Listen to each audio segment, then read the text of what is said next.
જય શ્રી કૃષ્ણ મિત્રો, હું છું અસ્મિતાબેન મુંગલપરા. મારા રસોડામાં તમારું સ્વાગત કરું છું. આજે આપણે બનાવશું બ્રેડ વડા. તો ચાલો બનાવીએ. બ્રેડ વડા બનાવવા માટે મેં 5 નંગ બટેકા લીધા છે, આદુ મરચાં લસણની પેસ્ટ લીધી છે, ધાણા, લીંબુ અને બ્રેડ લીધું છે અને પાણી અને બધા આપણે મસાલા લીધા છે. આપણે 5 નંગ બટેકા લીધા છે, હાથેથી ક્રશ કરી લેશું આવી રીતે. આપણે આદુ મરચાંની પેસ્ટ લીધી છે, આદુ મરચાંની પેસ્ટ લીધી છે એ આપણે એમાં એડ કરી દઈશું. આપણે સ્વાદ પ્રમાણે મીઠું, અડધી ચમચી ગરમ મસાલો, અડધી ચમચી ધાણા જીરું પાવડર, સ્વાદ પ્રમાણે ખાંડ, 1 ચમચી લીંબુનો રસ, આપણે ધાણા લીધા છે એ એડ કરશું. હવે સરસ રીતે બધું મિક્સ કરી લેશું હાથેથી. આપણો મસાલો બનીને તૈયાર થઈ ગયો છે સરસ. આવી રીતે આપણે ગોળ ગોળ વડા વાળી લેશું. આવી રીતે આપણે સાઈડમાંથી નવડે કોર્નરનું કાઢી નાખશું આવી રીતે.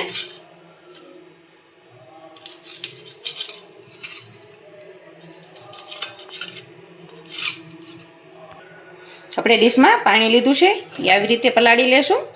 હાથેથી આવી રીતે આપણે પાણી નિતારી લેશું.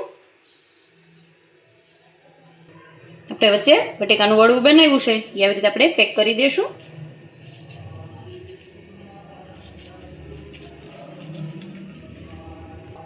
એવી જ રીતે આપણે બીજે પણ પાણીમાં પલાળીને તૈયાર કરી લીધી છે અને આવી રીતે આપણે વચ્ચે વડું મૂકીને આવી રીતે પેક કરી દીધું છે. એવી જ રીતે આપણે બધી બ્રેડમાંથી વડા મૂકીને તૈયાર કરી લેશું.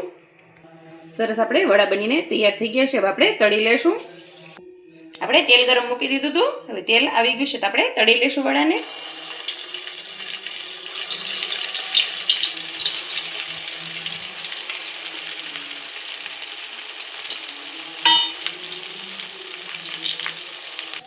હવે આપણે બીજું કોર પલટાવી લેશું આવી રીતે.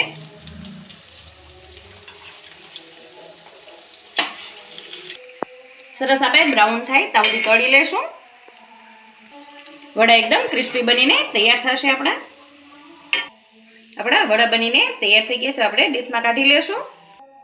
આપણા વડા બનીને તૈયાર થઈ ગયા છે. મીઠી ચટણી અને તીખી ચટણી બનીને તૈયાર કરી છે ને એકદમ ક્રિસ્પી બનીને તૈયાર થશે. જોઈ શકો છો. બ્રેડ વડા બનીને તૈયાર થઈ ગયા છે. જો મારો વિડીયો તમને ગમ્યો હોય તો વિડીયોને લાઈક, શેર અને સબસ્ક્રાઈબ જરૂરથી કરી દો.